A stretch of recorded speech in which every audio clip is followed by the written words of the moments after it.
Who's going to win the Heisman this year? I get this question all the time, especially when I live stream. So I wanted to kind of take a look at it and come up with a list and decide who I think the favorites are to bring home the Heisman Trophy. Whoa, what's good, man? My name is FlemLo. Want to welcome y'all back to the channel. If you're new here, don't forget subscribe and enable your notifications. I upload a lot, man. All right, so who's gonna win the Heisman? I got several people that I think have a pretty good shot. I'm gonna go from who I think is the least likely all the way who I think is the most likely to win this thing. All right, disclaimer, I am not an expert. I do not claim to be. My opinion weighs no more heavily than your opinion does. However, because I upload college football content, people like to know my opinion on these types of things, and I like to get to you. So let's start out in the SEC. Someone who I think does have a chance at winning it, but might not really be looked at as the favorite amongst a lot of people.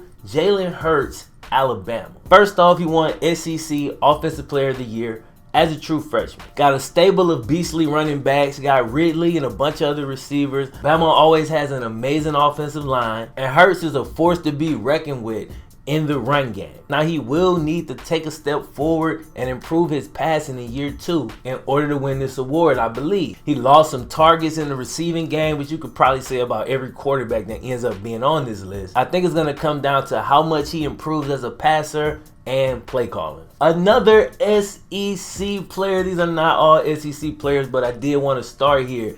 Darius Geis. Darius Geis was beastly stepping in for Leonard Fournette last season when Fournette was battling a lot of injuries. This dude is the real deal, bro. He averaged 7.4 yards a carry last year. LSU's offense is adding in Matt Canada. That's the coach from Pitt. He has a very creative offense. I think he's going to get Darius Geis in space a lot better than LSU did previously. For Darius Geis and LSU fans in general, I think he's definitely going to have an opportunity to at least be on that Heisman list. My concern is the quarterback play, bro. Will the quarterback play be good enough to take the pressure off of guys so that team's not stacking a box and knowing what's about to come next? Darius Geis, ladies and gentlemen.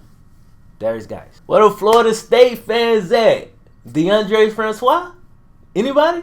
I think Francois gonna have himself a season, man. He got a lot of experience under his belt. He beat Michigan in the Orange Bowl. He's gonna have a ton of confidence. Cam Akers is coming in, and I think that's really gonna free my boy Francois up to have a hell of a season. Kind of like the good and bad thing. He's gonna have a heavy burden on his shoulders, so it's gonna be sink or swim for him. He's gonna have an opportunity to be talked about as a Heisman candidate, or he might come up short and not play so well, but he will have the opportunity at best, and I think he definitely got the talent. Up next, Jake Browning. Now, I'm not a huge believer in Jake Browning, bro, but I still feel like he belongs somewhere in the middle of this list. Washington's offense was explosive last year. They are losing John Ross, but they're bringing back everybody else. He threw 43 touchdowns last year. He balled out. And the thing that always hunts Washington, they're probably going to play a pretty easy schedule, relatively. Washington fans going to jump on me for that. But, yo, we all know that's the truth, man. They don't generally play the hardest schedule. That's going to help Jake Browning, stat-wise. Now, his stats are going to have to be exceptional because the Heisman voters will most likely take that into consideration. But it's going to be an uphill battle for Jake Browning because another player on this list plays in the same exact conference, and I think he got a better chance of getting it. Up next, 2 players from Penn State, Trace McSorley and Saquon Barkley. I think both of these guys have an opportunity to go get the Heisman this year. Number 1, Penn State is going to be everywhere. Like, the hype for Penn State is real, but they're legit. I'm not saying they're not legit. I'm just saying they're going to get so much media coverage this year that Trace McSorley, Saquon Barkley are going to be in your face the entire season. So if they're playing well, that's going to bode well, man. Heisman voters are only human. McSorley's coming off that crazy Rose Bowl, man. It was the most entertaining game, I think, of the entire season. And he's bringing back every one of his receivers. The thing that might hurt him the most is his own teammate, Saquon Barkley, man. These dudes are, and they're not going to look at it this way. Obviously, they're not going to be tripped. But technically, they will be battling for the ball. Barkley's not going to get the same amount of attempts he would get if he wasn't playing with McSorley. And McSorley's not going to get the same amount of attempts he would get if he wasn't playing with Barkley. So that'll be interesting. But really, more than that, I'm more excited just to see Penn State in general. I want them to play well this year. Penn State fans, I think y'all might have something this year, bro. Ohio State's J.T. Barrett, man. Barrett probably should have came earlier on this list. Barrett's gonna get a look. He's gonna get a look. He did not finish the season very well last season. We'll see if he will rebound. He's got a new quarterback coach, new co-offensive coordinator. Will be interesting to see what JT can do this year. Good luck to him. But I still thought he belonged on this list for sure. Next up, Baker Mayfield. Baker Mayfield is one of those guys who's going to get a ton of attention this year. Extremely talented player, best player on the best team in his conference, and he gets to play against the dude we just named, JT Barrett, Ohio State, in week 2 of the season. This is going to be a crazy matchup because it's really going to do a lot for both of their Heisman chances. I personally, oh my God, Ohio State fans are going to hate me. I think Oklahoma's going to win, bro. I think Oklahoma's going to win, and I think Baker Mayfield is going to ball out. Now, logically, I don't even know if that pick makes any sense because, yo, they lost Mixon, who's a Bengal now, P. Ryan, and D.D. Westbrook. So, maybe I should change my pick, but I'm not. I'm sticking with my pick. Next up, last year's Heisman Trophy winner, Lamar Jackson. This dude's coming off one of the most amazing seasons. Like, the season was so electric, Brian. He was scoring like 8 touchdowns a game. I failed the 8 touchdown challenge multiple times. I think I hit it once. I can't remember. But he fell off toward the end of the season, man. This year, people are going to be looking out for him. The awareness is obviously a lot higher. And if he balls out against subpar teams, people won't be as impressed as they were last year. See, last year, just nobody was expecting it. So this year, if he's playing like those little teams, like I forgot who they played one of those weeks, and he just went completely off, people won't be as excited. Also, Archie Griffin is still the only player in college football history to win this award twice, so there's that.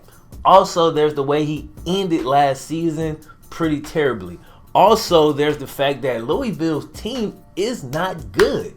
I keep saying this, bro. When I watched that game versus Clemson, I saw some dudes that were not ready to play. They kept jumping off sides. Like, bruh, 2 things. Number one, and these kind of go hand in hand, right? The line has to be better. Like, the line has to give him more time. Number 2, he got to develop more awareness in the pocket. But that is hard to do when you keep getting hit. When people keep running through freely, it makes you uncomfortable. That's any quarterback. And you start, and you're already Lamar Jackson, so you can run like the wind. So you're ready to go so quickly. You know what I'm saying? My pick for the number 1 most likely guy to win the Heisman Trophy, USC's Sam Darnold. Y'all already know I'm extremely impressed by this dude, man. Physically, this man is a beast, bro. He can make all the throws. He can do everything. But that ain't even the most impressive thing. It's his composure, bro. Like, when I saw him play, I think the first time I watched the full game wasn't until they played Washington. And I was like, that dude is a beast. Because Washington defense was legit. And he was cooking. Like, he cooked Washington defense. He was so composed. Like, when the plays broke down, super composed, able to move in the pocket, bing, making all the throws. Sam Darnold, bro. Sam Darnold. Now, he does have, like, probably the most hype out of all of the Heisman candidates, bro, after that performance versus Penn State. So that could hurt. Juju's gone. That could hurt. But the expectations for USC are extremely high this season. If they don't live up to that, he ain't gonna win. You feel me? So USC has to, like, it's gotta result in wins. You know what I'm saying? USC gotta have a great season, bro. But I think they actually will. And I think Darnold is gonna be the catalyst for that. Alright, so that was my people, bro. It was a list. Technically, I didn't like numbering and stuff, but, you know, there's some other guys who I didn't mention, like maybe Mason Rudolph or, you know what I'm saying, Josh Rosen, somebody like that. Maybe Stidham from Auburn, somebody like that. I don't know, but these were the guys that I think had the best chance to get it. Now, hit me in the comments. Do you agree with my list? Do you have your own list? Who did I leave off? I probably forgot somebody super obvious. I don't know. If I did, it's cool. You can talk crap in the comments. I ain't gonna cry, bro. I'm a grown man, you dig? Also, if you like these type of conversations, be sure to join my Facebook group. It's called All Things College Football, man. Join the group. We discuss all these college football topics. We're already up to 421 members. We just launched this thing. It hasn't even been a week. You know what I'm saying? We're up to 421 members. The group is popping. And I'm going to be taking a lot of topics that people are talking about in the group that seem to have a lot of interest. And I'm going to be making videos about them. Other than that, like the video, share the video, subscribe if you're brand new. My name is FlemLo, right, bro? I'm going to holler at you next time, man.